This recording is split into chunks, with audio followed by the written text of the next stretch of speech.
Spencer Mugford and 20-year-old Sofia McKenna were last seen near Avery Point in Groton around 2 a.m. Sunday morning. The Coast Guard says the two were posting to the social media app Snapchat and then just stopped.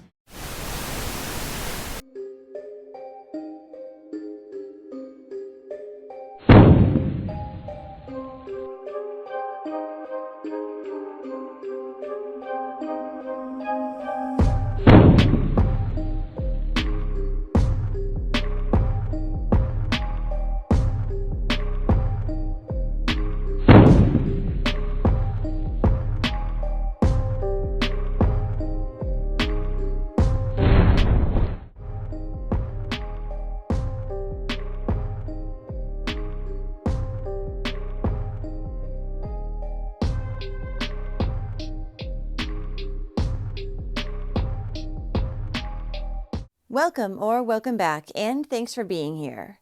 If you haven't checked out A Wicked World on Patreon yet, then you should do that after this video.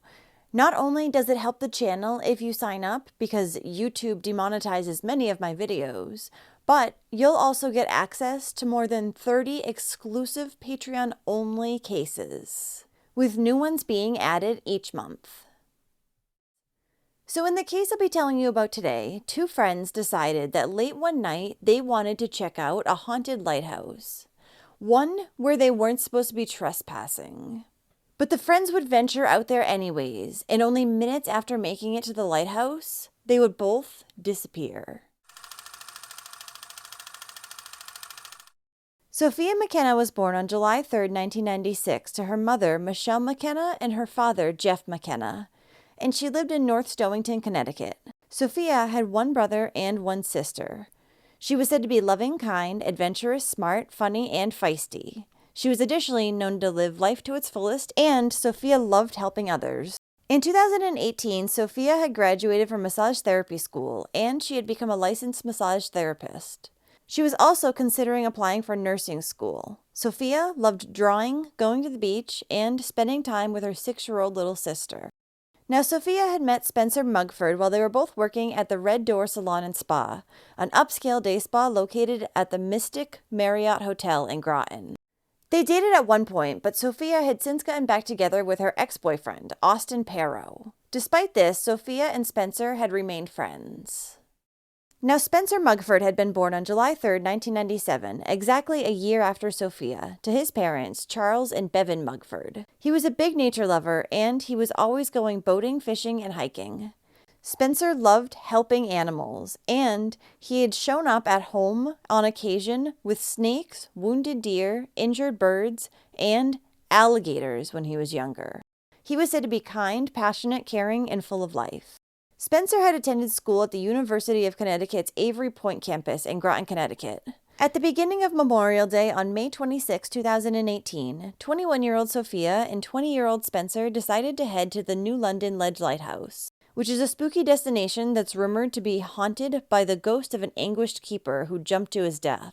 This lighthouse is said to be one of the most haunted locations in New England, and it is perched atop a concrete pier that's about 3/4 of a mile off the coast of Groton. The pair had taken Sofia's car and driven down to the University of Connecticut Avery Point, where Spencer was attending school. Once there, they took a small 14-foot sailboat, a sunfish, that had no mast or rudder, and they paddled out to sea.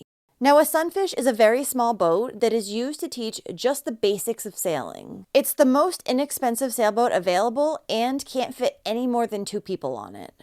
Now, despite the beautiful weather that Groton, Connecticut had been experiencing earlier that day, the water temperature at that late time of night lingered around 60 degrees, and the evening air temperatures had dipped down into the 50s.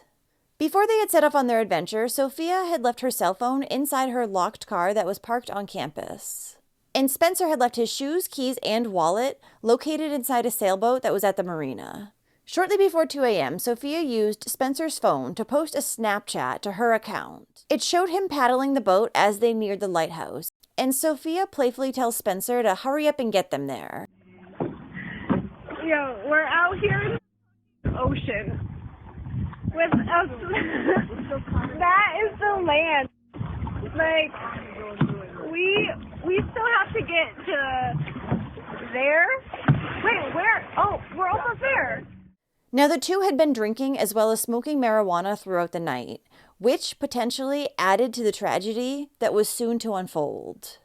A few minutes after Sofia had posted her Snapchat at 2 a.m., Spencer posted a Snapchat to his account.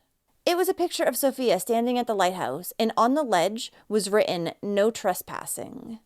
But within the next 5 minutes, something went terribly wrong, because between 2:05 a.m. and 2:09 a.m., there were 7 phone calls placed to Sofia's mother's phone, Michelle McKenna.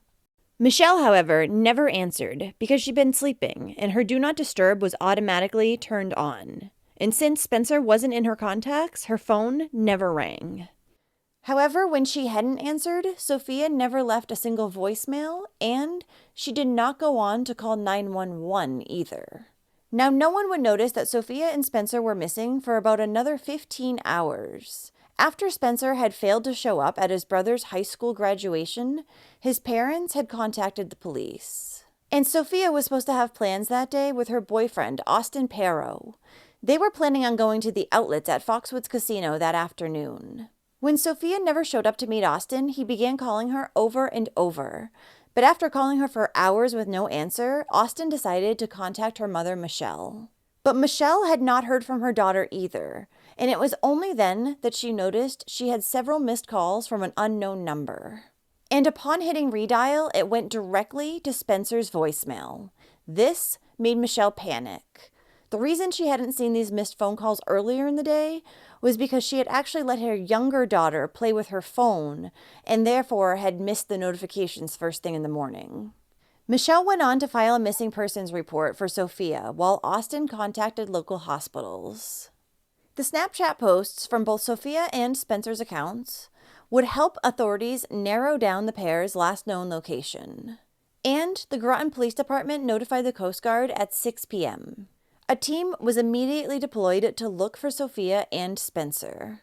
And by 7:40 p.m., they had found a key piece of evidence, Spencer's navy Yukon shirt that he was seen wearing in the Snapchat video. It was found tied to a cleat at the lighthouse, and investigators would later conclude that this was used to secure their boat. Crews searched fruitlessly through the night for Sofia and Spencer, but came up with nothing. The next day, on Monday, May 28, 2018, a 14-foot blue and white sailboat with no mast was recovered by police after it was found on Truman's Beach on Long Island. This was approximately 13.5 miles away from the lighthouse. And there were no footprints leading up to the beach where the boat was found, meaning that it had drifted there alone, with no Sofia or Spencer aboard. The Coast Guard, along with several state and local agencies, searched for a total of 71 hours and covered a 2,025 square mile radius. Police also checked the cameras that were located at the marina at Avery Point, where Sofia and Spencer had taken the sailboat from. However, the cameras were discovered to be live feed only and didn't record anything. And there were no other cameras that would have recorded Sofia and Spencer that night. Authorities were still unable to find either Sofia or Spencer, but they had to suspend their search at 10:30 that night. They stated that there would be no further searches for the two unless any new information came about. Then, nearly 2 weeks later on June 8th, shortly after noon, a call was placed by a fisherman who had spotted a body floating about 2.5 miles southeast of Avery Point. The body was later confirmed to be that of Spencer's. He had drowned. Sofia's body was still missing. Many theories about what had happened to Spencer and Sofia that night began to float around online. The biggest one being that Sofia's boyfriend Austin had murdered both Sofia and Spencer. This was because Sofia and Austin's relationship had been marred by domestic violence. Just days prior, Austin had actually shown up at Sofia's home and he began kicking the door, as well as making violent threats towards her. And weeks before they had gone missing, also shown up at Sofia and Spencer's work and threatened to kill both of them. A restraining order had been taken out. Austin had also given Sofia permission to hang out with Spencer that night and knew where she was going, which begs the question, why did authorities need to use their Snapchat photos to find out their last known location when Austin knew where they were?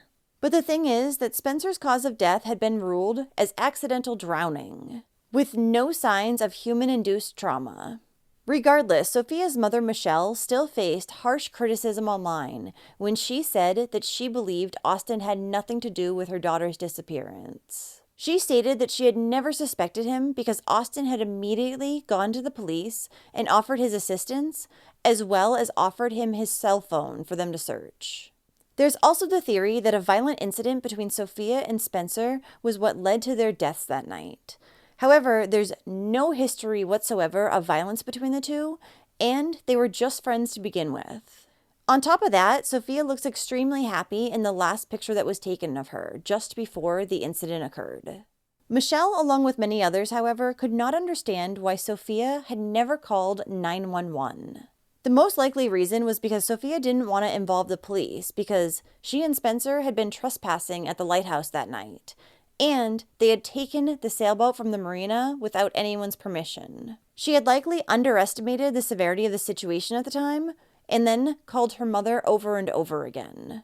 But there were some other things that people found to be concerning as well. A Coast Guard investigator believed that the location the boat had been found, the one presumed to be the one that the pair had taken that night, versus where Spencer's body had been found, seemed rather odd, especially given the currents and tides that day. But other experts have said since the boat and Spencer's body were located 11 days apart, and the tides and currents were strong, it's no surprise they were found in such different areas. There were, however, 2 local men who had drowned in unrelated incidents later that week. Both of their bodies, however, had quickly been discovered, leaving Sofia's body the only one that had not been discovered. Why? Fingerprints were also taken from the boat, but never ran through the system. And DNA swabs were taken of those fingerprints, but those also were never processed. People are also suspicious about Sofia's death because it's said that there was a phone call made from her phone to a friend's phone after it was already in the hands of police. The thing is, police had been claiming that they could not access the phone. People think that dupe technology was used to make it appear as if she had made a phone call. But what's more likely is that the number was just accidentally dialed by officers as they were scrolling through Sofia's call log and text messages. Or it was placed deliberately by officers in an attempt to contact Sofia's friend to see if she had heard from Sofia. Investigators have said that the circumstances overwhelmingly suggest that Sofia accidentally drowned. Police believe that Spencer had likely attempted to secure the boat to the lighthouse using his shirt, but they think that the boat likely slipped away from the t-shirt mooring and began to float away, sometime between the 2 a.m. Snapchat and the 2:05 phone calls. It would make sense to assume that since Spencer was a strong swimmer and Sofia was not known to be a strong swimmer, he dove into the water after the boat, but had left his cell phone behind with Sofia so as not to damage it in the water. Even though he was a good swimmer, he had both alcohol and THC present in his system and had just paddled nearly a mile to the lighthouse, so he was likely tired as well. This could have greatly weakened his swimming abilities, and he could have drowned as he was swimming towards the boat. Since drowning is usually silent, Sofia likely would have heard nothing. However, after calling out to Spencer and not hearing anything back from him, she likely started to call her mother over and over again, in a panic. Maybe after not being able to reach her and then not knowing what else to do, Sofia decided to jump in the water after Spencer herself. But not being a strong swimmer, she likely drowned quickly. Sofia's relatives, however, don't think that she would have dove into the water after Spencer because she knew her limits. However, since Spencer's cell phone was never found by police, that likely means that Sofia fell into the water, because had she gone into the water intentionally to go try to rescue Spencer, she would have left the cell phone behind so as not to damage it. Or maybe Spencer realized that he could not reach the boat, and instead had turned all the way back around and swam right back to the lighthouse. But when he got there, he needed assistance from Sofia pulling back up onto the ledge, and he had accidentally pulled her in as well. To this day, Sofia's body has never been found. Her family, who was still holding onto the smallest bit of hope, suggested that maybe Spencer's cell phone battery had died. And at that point, Sofia would have been all alone, screaming into the night. Maybe there were other people out there on the water, they say, and maybe those people found her. Every day in my head, just always, I miss you, Mommy. Michelle McKenna often comes to Yukon's Avery Point to talk to her daughter, Sofia. In the early morning hours of May 27th, McKenna says the 21-year-old and her friend Spencer Mugford took a mastless sailboat like these on the Groton campus for a late-night ride. The boat would later be found empty off of Long Island. So I just come out here just to talk to her. The last time they were seen alive was in pictures on social media, like this one of Sofia at New London Ledge Light. The next day, McKenna found that she had 7 missed calls from her daughter. They were from Mugford's phone. Sofia's phone was locked and in her car, parked at Avery Point. The police said she didn't try to call 911, no voicemail. It's just so bizarre. After the massive search was called off on Memorial Day, Spencer Mugford's body was found almost 2 weeks later. Sofia is still missing. I think she is either drowned, I'm dead, or someone could have her. For weeks after her disappearance, family, friends, and even acquaintances would walk along the shoreline searching for any sign of Sofia. Now, those formal searches have ended, but there are still some who continue to keep an eye out for her. Complete strangers out there looking for me. Yes. Looking for her. Thank you. Well, God bless you. Philip Davis walks his dog around Avery Point twice a day and always looks for Sofia along the shoreline. Just to bring some closure. Yeah. I know it'll mean a lot. McKenna is hoping others do the same on land and on the water. It's gone on way too long. Her being missing. On June 10, 2018, dozens of friends and family gathered at Eastern Point Beach with candles, flowers, and prayers to remember Spencer Mugford and Sofia McKenna.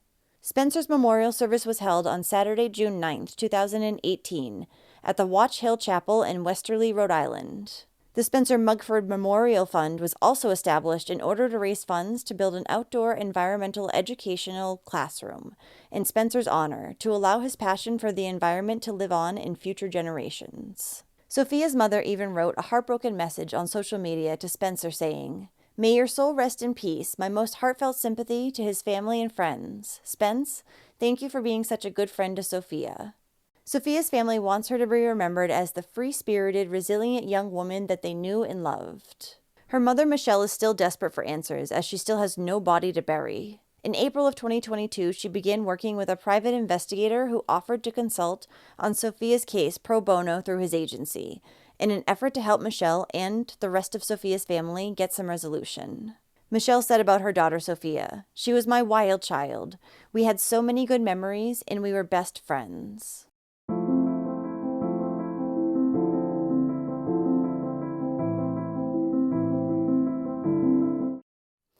I think that the most likely answer of what happened to Sofia and Spencer that night was that Spencer dove into the water after the boat broke away from his mooring. He either misjudged how far away the boat had gone, or he became disoriented and drowned.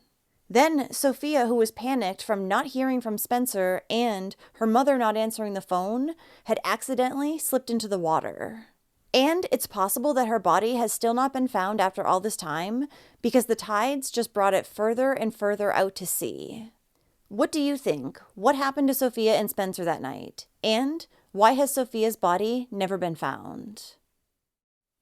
Now remember, if you like listening to true crime cases and you want to hear them from me, then subscribe now below and turn on your notifications too so you'll know when I upload a new video, which is at least twice every week. Thanks for watching A Wicked World today. Until next time, take care, guys. Bye. Thank you to all the patrons of A Wicked World.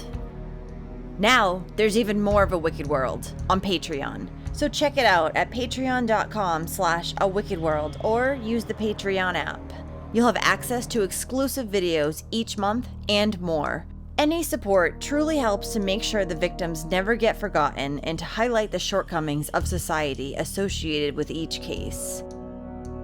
Do you have a suggestion for a case you'd like to see me cover? If so, send me an email at awickedworldtruecrime@gmail.com.